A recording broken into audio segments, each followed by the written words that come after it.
Thanks. Now I want to bring in the Attorney General of the state of Louisiana, because Louisiana, in your state, Mr. Attorney General, welcome to the program, by the way. Your state Thank you for having me, Stu. actually didn't need all of the hospital beds that you had created and provided and President Trump had helped with. You didn't need them all. I call that really positive news, and yet you don't hear a word about it in the media. What's going on here, Jeff? Well, you know, it's a distortion. You know, it's a Trump distortion.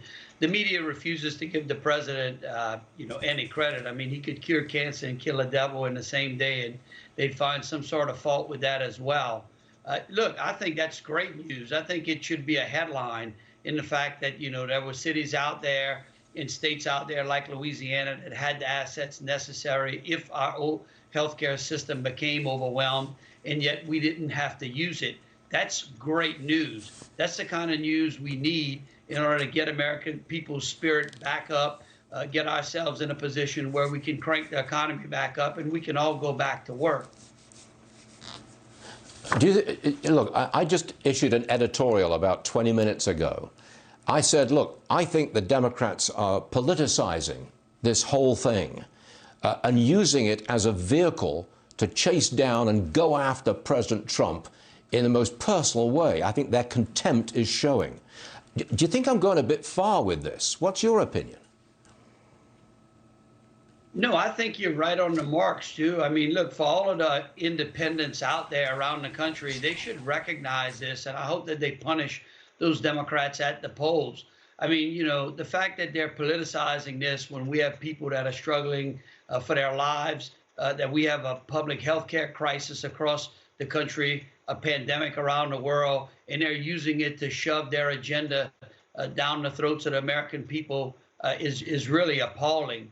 And I think that, you know, for those people who are always looking for balanced government, I think what you've seen is from the president and from many on the Republican side is, look, whatever we have to do to get through this crisis, we're going to do for the betterment of the people, putting politics aside. But Democrats in Washington just don't seem to get that.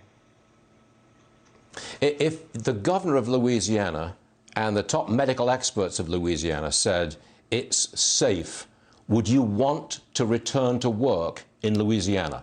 It would have to be safe, got that, but do you want to do this? You want to get back to work? Absolutely. I think we should be looking at it and taking a measured approach, right? We should recognize what the vulnerable populations are and how we deal with those in that sector of the vulnerable populations. But for the rest of us, for those that can go back to work, and recognizing what we can do while the medical community, while the pharmaceutical industry comes up with a vaccine or a more positive treatment for the virus, then we should do that. We want to ensure that our supply chains are adequate and that America continues to be great. Again, I think that those are things that we could do in the coming months. Jeff Landry, Attorney General of the state of Louisiana, thank you very much for joining us, sir. We appreciate it. And we'd just love to hear good news, and we got it. Thanks, Jeff. See you again soon, sir.